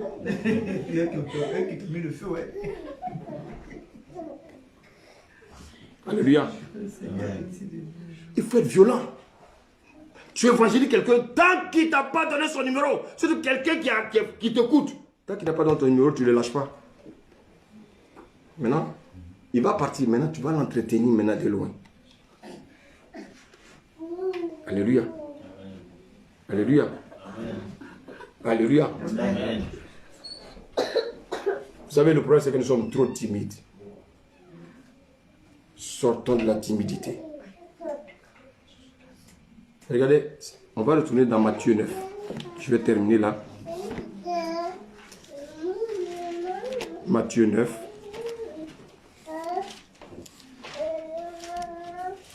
Verset 35. Matthieu 9, verset 35. Amen. Jésus parcourait toutes les villes et les villages, enseignant dans les synagogues, prêchant la bonne parole du royaume et guérissant toute maladie et toute infirmité. Alléluia. Regardez le grand Jésus. La Bible dit qu'il parcourait les villages. Il parcourait les villes pour faire quoi? Pour annoncer l'évangile. Mais regardez au verset 2. Vas-y. Verset 36. Voyant la foule, il fut ému de compassion pour elle, parce qu'elle était languissante et abattue, comme des brebis qui n'ont point de berger. Alléluia. Alléluia. Amen. Regardez ici. Quand Jésus a levé la tête, il a regardé, il est dans la ville, là, il regarde la ville. La Bible dit voyant. Donc, vous voyez, regarder et voir, c'est pas pareil. Je rentre dans la ville et puis je regarde la ville. Jésus a regardé la ville même des belles maisons. Il a vu des belles voitures. Il a vu tout ce qui peut être beau. Mais Jésus a été attiré. Son attention a été portée sur quelque chose de spécifique. Regardez, la Bible dit voyant la foule.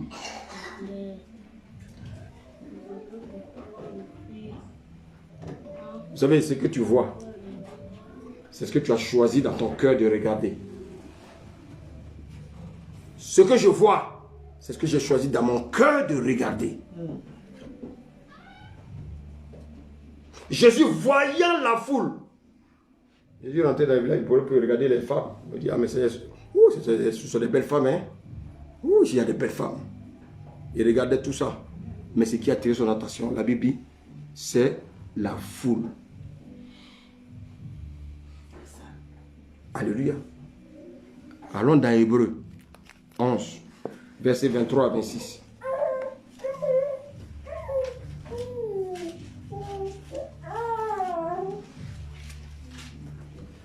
Hébreux 11, verset 23. Amen. C'est par la foi que Moïse, à sa naissance, fut caché pendant 3 mois par ses parents, parce qu'ils virent que l'enfant était beau et qu'ils ne craignirent pas l'ordre du roi. C'est par la foi que Moïse, devenu grand, refusa d'être appelé fils de la fille de Pharaon, aimant mieux être maltraité avec le peuple de Dieu que d'avoir pour un temps la jouissance du péché, regardant le propre de Christ comme une richesse plus grande que les trésors de l'Égypte, car il y avait les yeux fixés sur la rémunération. Car il avait les yeux fixés sur la rémunération. Dites-moi, quand tu regardes dans ce monde-là, tes yeux sont fixés sur quoi? Jésus regarde dans le monde, hein? Ses yeux sont fixés sur la foule. On nous dit ici que Moïse était appelé le fils de la fille de Pharaon. Donc Moïse était égyptien. C'est-à-dire après Pharaon, c'est Moïse qui devait le succéder. Regardez la Bible, quoi, il a regardé ça. Quand il a regardé la croix de Moïse, il a regardé bien aimé la royauté, il a regardé bien aimé tout ça comme de la boue. Et qu'est-ce que Moïse a vu? Voyant la rémunération. Donc il a vu quoi dans son esprit? Il a vu la nouvelle Jérusalem. Quand nous regardons, qu'est-ce que nos yeux voient? Alléluia. Quand je regarde le serviteur Philippe, qu'est-ce que mes yeux voient? Est-ce que je dois voir parce qu'il est noir? Parce qu'il a porté un jean? Non. L'esprit doit me dire ce qu'il a à l'intérieur de lui.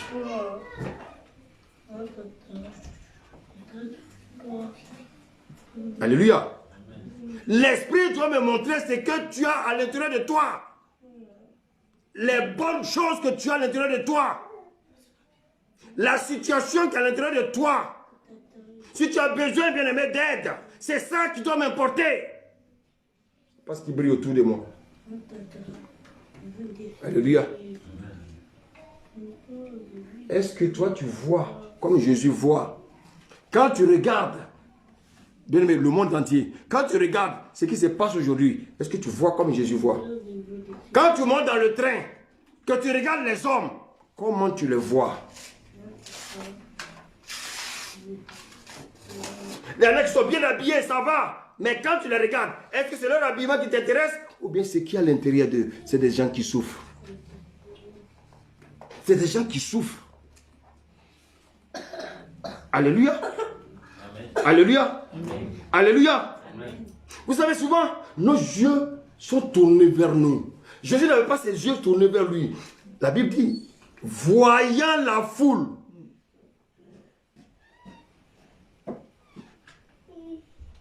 Alléluia. Amen. Voyant la foule. Qu'est-ce qui a attiré Jésus? Écoutez-moi ce matin, s'il vous plaît. Qu'est-ce qui a attiré Jésus? Jésus regarde. Toi aussi tu regardes. Mais qu'est-ce qui t'attire quand tu regardes? Quand je regarde la Sylvain Loïs, qu'est-ce qui m'attire en elle? Qu'est-ce qui m'importe? Qu'est-ce que quand je la regarde, qu'est-ce que je vois? Parce que écoutez, il y a regarder et puis il y a voir. Quand je regarde mon mari, qu'est-ce que je vois en cet homme? Qu'est-ce qui a fait que j'ai épousé cet homme? Parce qu'il est beau? Mais la beauté, il y en a plusieurs. Parce qu'il a l'argent? Ce sont des choses éphémères. Je l'ai épousé par rapport à ce que Dieu m'a montré, ce que j'ai vu en lui. Alléluia. Alléluia. Les richesses des choses spirituelles. Qu'est-ce que Jésus a vu? Est-ce qu'on peut relire le verset 36? Alléluia.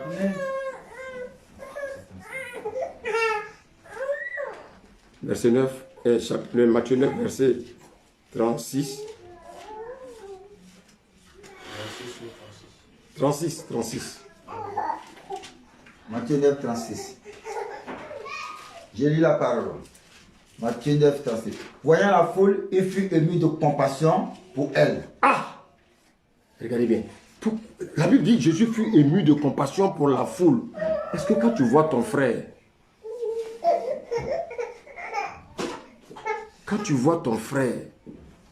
est-ce que tu es ému de compassion?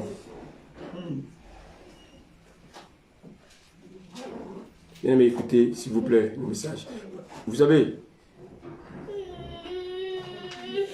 tout ce qu'on prêche là, c'est pour vous. C'est pour moi aussi. Je veux que vous écoutez vraiment le message, s'il vous plaît. Jésus, voyant la foule, il fut ému de compassion. Bien-aimé.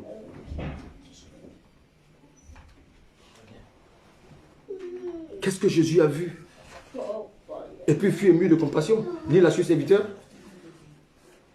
Pour elle, parce qu'elle était languissante et abattue, comme des brebis qui n'ont point de berger. Regardez les gens qui sont dans le monde. Regardez, vous les voyez, ils sont dans des costumes, mais ils sont languissants et abattus. Ils sont vides. Ils n'ont point de berger. Vous avez un berger, vous. Est-ce qu'eux n'ont pas besoin de berger? Ben, si vous avez vraiment de la compassion pour eux, vous allez vous approcher d'eux et pour leur parler de votre berger, Jésus-Christ. Jésus les a vus. Il a été ému de compassion. Combien parmi nous sont émus de compassion? Quand tu regardes un frère, tu vois sa situation difficile, tu es ému de compassion, mais tu penses à toi. Tes regards sont fixés seulement sur toi. Toi, tu veux réussir, mais lui, toi, tu manges peut-être 2 fois par jour. Lui, il ne mange même pas 1 fois par jour. Qu'est-ce que tu dois faire? Bien-aimé. Mais regardez bien. Jésus maintenant va montrer son degré d'attristement. Regarde-moi, Jésus a attristé. Relis le verset 37. Verset 37. Alors il dit à ses disciples, la moisson est grande, mais il y a peu d'ouvriers. Ah, maintenant, il dit la moisson est grande. Il a vu, bien aimé, des personnes qui souffraient, qui n'avaient pas de berger. Pourquoi? Il dit la moisson est grande, mais il y a peu d'ouvriers. Il n'y a pas d'ouvriers pour annoncer l'évangile à ces personnes. Maintenant, regarde la recommandation. Verset 38. Priez donc le maître de la moisson d'envoyer des ouvriers dans sa moisson. Il dit priez d'envoyer le maître afin d'envoyer des ouvriers dans sa moisson. Dites-moi, toi qui m'écoutes, combien de fois tu as prié, tu as pris le fardeau de prier pour que le Seigneur envoie des ouvriers dans sa moisson? Combien de fois? En fait, ce passage est en train de dire que s'il y avait plus d'ouvriers, on aurait moissonné plus.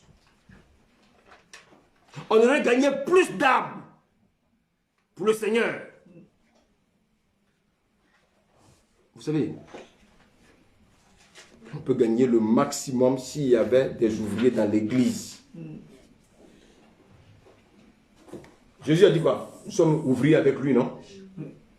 Si nous sommes ouvriers avec Jésus, les ouvriers doivent travailler où? Dans le champ.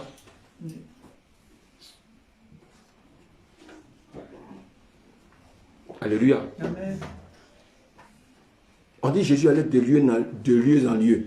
Si tu es chrétien et que tu ne vas pas de lieu en lieu, c'est que tu as un problème. C'est que tu n'as pas compris le message. Si tu es intercesseur, même au-delà de l'intercession, tu dois aller de lieu en lieu. Et quand on moissonne où? Très bien. Donc, on moissonne dans le champ. Le champ, ce n'est pas l'église. Le champ, c'est le monde. Le champ, c'est dehors. Donc, c'est dehors que les ouvriers doivent aller moissonner. Mais tout le monde joue les grands pasteurs, le grand prophète. Et on est derrière les écrans et on dit on prêche. Mais qui va, bien aimé, aller dans les champs? Les champs, c'est le monde. Le champ, c'est dehors. Les gens ont besoin des ouvriers. Nous sommes d'abord ouvriers avant d'avoir des titres. Bien aimé. Maintenant, je vous pose la question. Si le champ, c'est dehors, donc l'église, c'est... Si le champ, alléluia, c'est dehors, donc l'église, c'est... Qu'est-ce qu'on va faire dehors? Comme c'est la moisson, on va faire quoi? Moissonner, ça veut dire quoi? Donc quand on récolte, ceux qui étaient dans les villages, quand on récolte là, on vient mettre la récolte où? Il y a un nom. Dans le grenier. L'église, c'est le grenier de Dieu. Donc quand je gagne des âmes, je les envoie dans le grenier de Dieu. Quand je gagne des âmes, je les envoie dans la maison de Dieu. Je ne peux pas dire que je gagne des âmes et puis je les laisse dehors. Tu n'as rien gagné. Alléluia. Alléluia. Amen. Nous devons moissonner dans le champ de Dieu. Le champ de Dieu, c'est le monde. Et quand nous gagnons les âmes, nous venons les mettre dans le grenier. Le grenier, c'est l'église, le royaume de Dieu. Où il faut maintenant entretenir ce que nous avons moissonné. Ils ont besoin d'entretien pour grandir. Alléluia. Alléluia. Amen. Mais qu'est-ce que nous faisons? C'est vrai, on travaille, on court, on prend tout notre temps, on court derrière le travail, on court derrière les bénédictions. Mais bien, et la bénédiction finale? Est-ce qu'on y pense? Vous savez, Dieu, ce que vous ne savez pas, c'est que Dieu nous regarde individuellement et Dieu sait ce que chacun fait. Dis, mais si tu passes ton temps à évangéliser, il croit que Dieu ne voit pas. Dieu se charge de toi. Alléluia. Si tu as le cœur de Dieu, tu vas faire les choses comme Jésus. Mais si tu n'as pas le cœur de Dieu, ça va être difficile pour toi. Alléluia. Amen. Alléluia. Amen. Bien-aimé, que le Seigneur détourne tes regards de toi et qu'il te fasse voir les âmes qui sont dehors qui meurent. Sans cela, bien-aimé, que Dieu va vous bénir dans vos situations. Je voulais terminer avec le livre de Jonas. Jonas 1.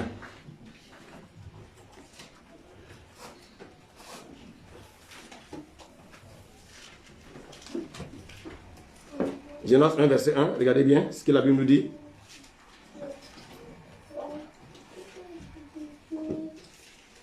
Ah, merci Seigneur. Jonas 2, verset 1. Jonas 2. Non, Jonas 1, verset 1, pardon. Jonas 1, verset 1. La parole de l'Éternel fut adressée à Jonas, fils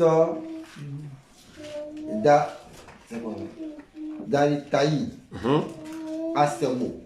Lève-toi, va à Ninive, la grande ville, et crie contre elle, car sa méchanceté est montée jusqu'à moi. Regardez, Jonas, c'est quelqu'un que Dieu envoie. Comme Dieu t'envoie, il te dit, va à la porte de la chapelle. Tous les gens qui dorment sur les chapiteaux là, va leur parler. Tu résistes. Ah non, moi j'ai honte. Ah non, moi j'ai honte. Hein. Dieu dit à Jonas, va crier, va parler de moi, va annoncer l'évangile. Regardez ce que Jonas fait. Lis le verset 2. Verset 2. Et Jonas s'éleva pour s'enfuir à Tarsis. Oh, c'est pas ce qu'on fait. On fuit la vision de Dieu. On fuit, bien aimé, la présence de Dieu. on fuit la volonté de Dieu. Mais Dieu n'est pas pressé. Hein. Quand il a fui, on dit d'aller à Ninive, lui, il va à Tarsis. Est-ce que Dieu l'a envoyé à Tarsis?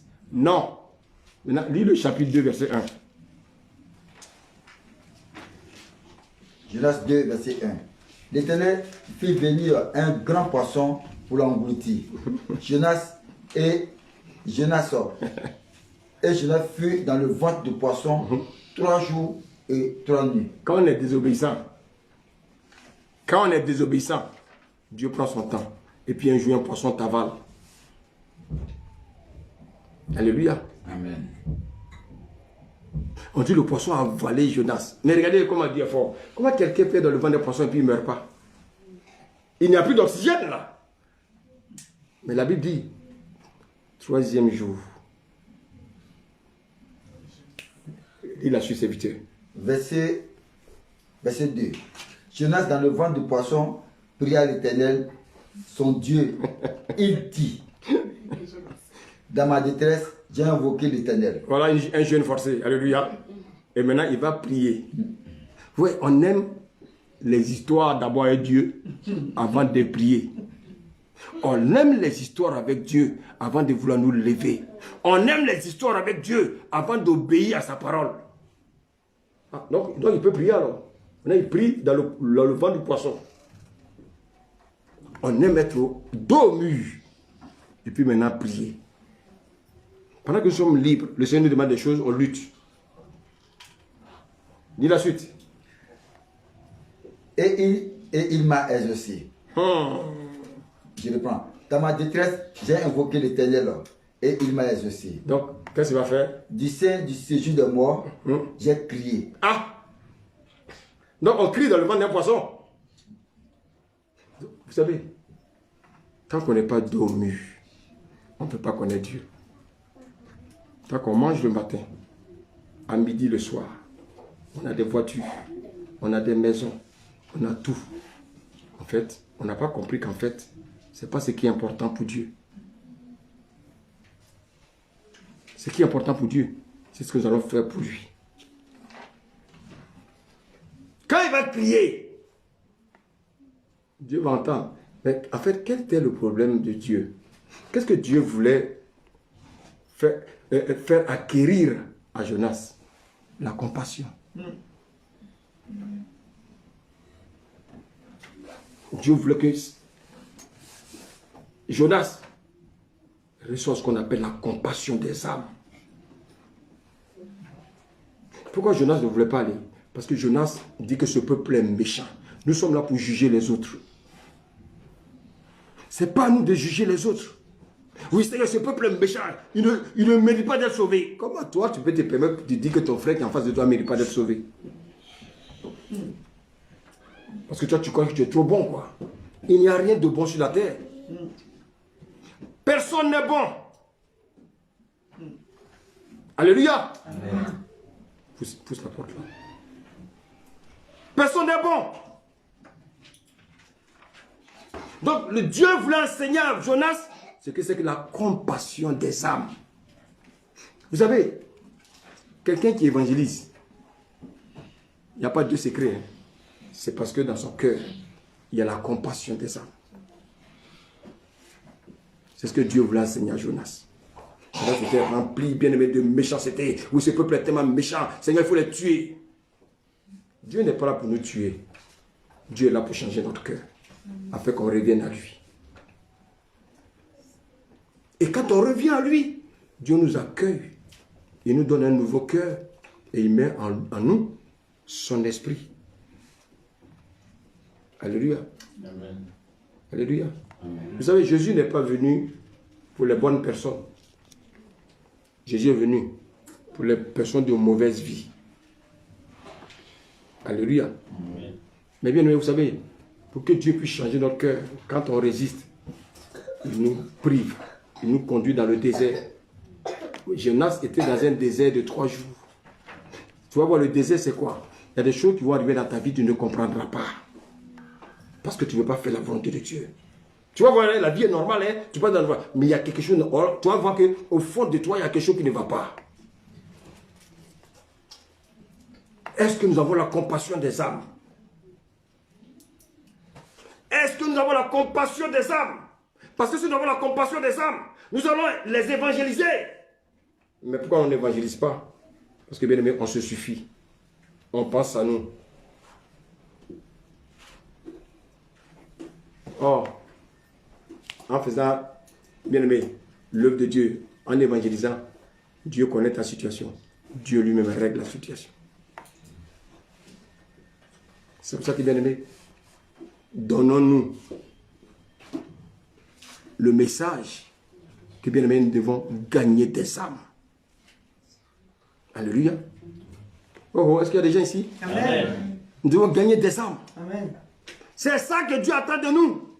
C'est pas parler, lui, il a fait ceci, là. C'est pas important. Tout le monde parle. Mais ça nous envoie où? Nulle part. Au lieu de parler derrière nous, parler de nous, allons parler aux âmes. C'est plus bénéfique pour nous. Alléluia. Mais pour cela, on va prier pour que Dieu nous donne un cœur de compassion pour les âmes. Élevons-nous, prions au nom de Jésus. Alléluia. Seigneur, je te bénis. Père Saint-Roi. Prions, s'il vous plaît, au nom de Jésus. On se lève, on prie. Seigneur. Prions, prions, prions, prions, prions, prions, prions, prions. Je prie afin que Père, tu me donnes un cœur de compassion. Prions.